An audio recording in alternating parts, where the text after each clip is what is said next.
एकमात्र भगवान के नाम रूप लीला धाम का आश्रय छोड़ करके कहीं भी आप देख लो, अगर आपको विश्राम मिल जाए, सुख मिल जाए, शांति मिल जाए, भटकना ही है। ये हम उसी लाइन में खड़े होके बोल रहे हैं, अगर उसी वीडियो अच्छी पंक्ति लगी में हो तो खड़े। लाइक करें, कमेंट करें, अगर शेयर विश्राम करें है और तो श्री बेल आइकन भगवान जरूर के बजाएं, चरणों में, ताकि उनके आपको नाम में, नोटिफिकेशन नहीं मिले तो हमारी वीडियो भटकना की। ही मिलते भटकना हैं है, अगली कोई ब्लॉग भी में। हो। जय हिंद, जय भारत। जहां नाम छूटा वहीं भटक गए।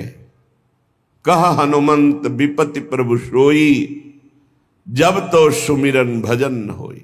सुमिरन भगवान की स्मृति, भजन सेवा, समाज सेवा, ठाकुर सेवा, माता पिता परिवार पशु पक्षी सेवा। सेवा भजन में, सेवा सुमिरन में जीवन। निग्न दुष्टेन्द्रियाणि प्रशोभ मुदय भांच युद्धता मर्ष दंडई।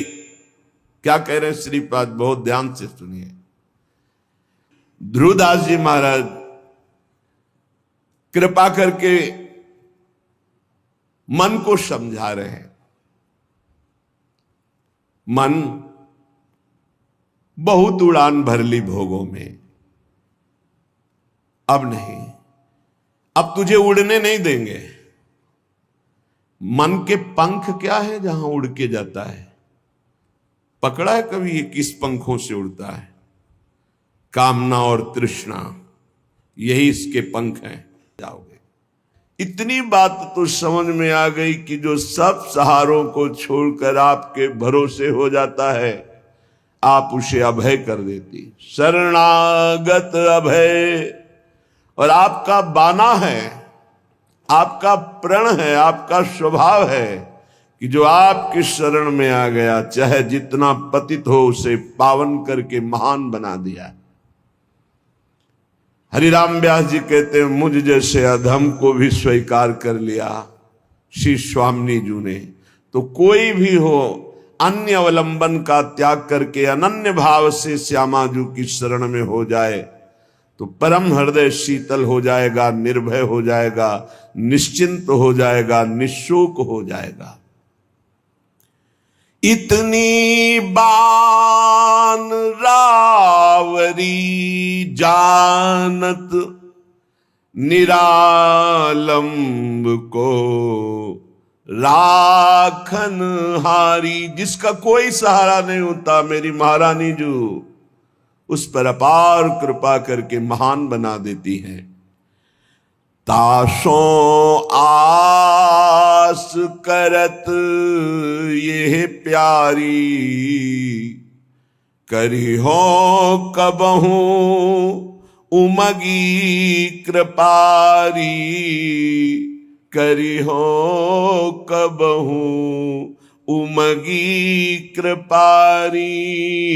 हे वृषभानु दुलारी, करी हो कबहू कृपा।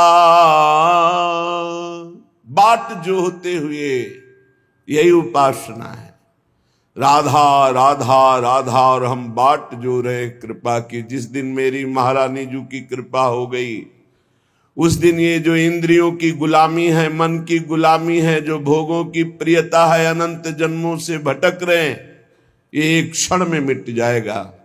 बस हम राधा राधा कहते हुए स्वामी जी की कृपा की बाट जो है।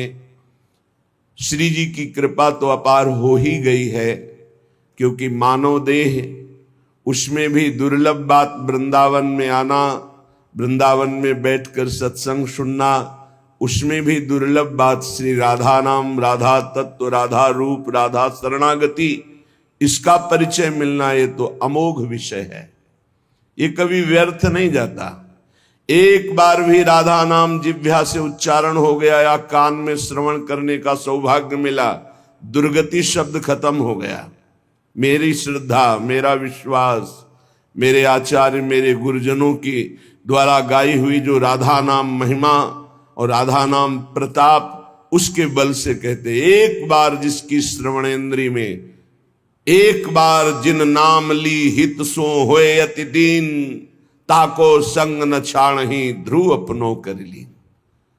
अपार महामहिम राधा नाम है। अगर ये एक बार कथन श्रवण करने का सौभाग्य मिल गया तो मानो दुर्गति से निपटने के लिए तुमने ताल ठोक दी, विषयों पर विजय प्राप्त करने के लिए मानो तुमने कमर कस ली। यदि राधा नाम लिया, राधा नाम श्रवण किया, राधा चरणों का आश्रय ले लिया। श्रीपाद प्रबोधानंद जी महाराज हमारी प्यारी जू और प्यारे जू, ये जुगल जोड़ी जो जहां खेल रही है, ये वही वृंदावन धाम है। आचार्यों ने कोई आकाश के ऊपर कोई वृंदावन धाम का वर्णन नहीं किया। जय श्री हरिवंश विपिन भूतल पर, विपिन कौन सा वृंदा विपिन, बोले भूतल पर, इसी पृथ्वी पर विराजमान, यही वृंदावन। चिरजीवो भूतल यह जोरी, अलग अलग पदों में चिरजीवो, चिरंजीवी ये जोरी भूतल पर विराजमान है। अविचल जोरी, जहां एक कदम भी वृंदावन से कभी बाहर हमारे प्रिया प्रीतम नहीं जाते, ये वही वृंदावन है, यही है। आवश्यकता है हमें अपने देह राग त्याग की। जब तक देह राग है तब तक अनुराग नहीं, जब तक अनुराग नहीं तब तक दृष्टि नहीं खुलती, मानस नेत्र, हृदय के प्रेम नेत्र नहीं खुलते। जब तक हृदय के प्रेम नेत्र नहीं खुलते तब तक वृंदावन को नहीं देख पाओगे। ईंट पत्थर मकान मंदिर यही देख सकते हो, लेकिन चिदानंद वृंदावन के लिए हृदय के नेत्र खुलते हैं। ही के नयन निहारी, वो तब खुलते हैं जब देह राग नष्ट होता है।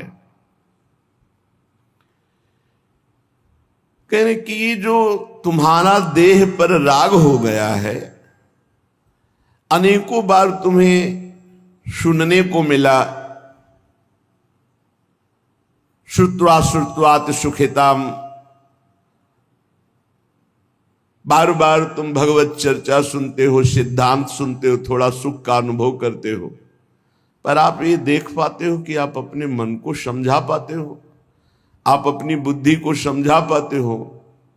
तो सच्ची बात कहते हैं ना। सत्संग सुनते हैं, श्रुत्वा श्रुत्वात सुखिताम, अच्छा लगता है। सिद्धांत सुनते हैं भगवत प्राप्ति का, अच्छा लगता है, लेकिन हम उसे उतार नहीं पा रहे हैं। हमारा मन, हमारी इंद्रियां भोगों में ही जा रही, बुद्धि का निश्चय भोगों में ही है। जिसकी बुद्धि का निश्चय किंचन मात्र भी इतना है कि किसी भी भोग में सुख है, वो झूठ बोल सकता है कि मैं परमात्मा प्राप्ति करना चाहता हूं, लेकिन उसके हृदय में परमात्मा प्राप्ति की चाह नहीं हो सकती। श्री भगवान कहते हैं भोगैश्वर्य प्रसक्ता नाम तया प्रहत चेतसाम व्यवसायत्मिका बुद्धि समाधो न विधीयते। जिसकी बुद्धि को भोगों ने अपहृत कर लिया है, चित्त भोगों का चिंतन करता है कि इसमें सुख है, वो कभी ऐसा निश्चय कर ही नहीं सकता कि मुझे भगवत प्राप्ति करनी है, मुझे परमात्मा प्राप्ति करनी है। ऐसा निश्चय नहीं। ऐसा निश्चय ना होने के कारण भजन में तन्मयता नहीं होती। भजन तन्मयता रूप ना धारण करने के कारण हम सुनते हैं, समझते हैं, पर हम माया का त्याग नहीं कर पाते, हम भोगों का त्याग नहीं कर पाते। अत्यंता असुचि बीभत्स देहादौ नयु करहिचित। कैसे महापुरुषों ने एक एक बात खोल के कह दी। अत्यंता असुचि, अत्यंत पवित्र जगह, बीभत्स घृणास्पद, देहादौ, इसी देह में बस उसी को तो सुख मान रहे हैं। रुपया इसलिए प्यारा लगता है क्योंकि भोग सामग्री मिलती है। भोग सामग्री से शरीर बलवान होता है और मुझे भोगने को मिलता है। बस इतना ही चक्र है, आप देख लो। बहुत प्रपंच वर्णन करने की जरूरत नहीं है, कुछ शब्दों में समझ लो अंदर का लक्ष्य क्या है मन बुद्धि का। हम खूब धन कमाएं, किस लिए?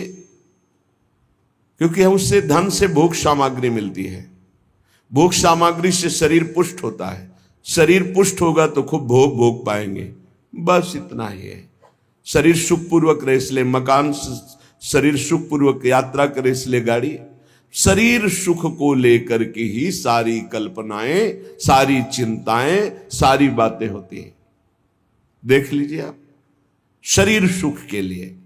शरीर नाशवान, प्रतिपल नष्ट हो रहा है। इसमें भोग के स्थान बोले अत्यंत असुचि, बड़े ही अपवित्र है जहां तुम्हारी भोग दृष्टि है। बीभत्स, बड़े घृणास्पद, दुर्गंध युक्त। देहादौ नैव करिचित, अनर्थ का मूल देह। इसमें तुम अपनी ममता इतनी कर लिए कि मैं ही शरीर हूं।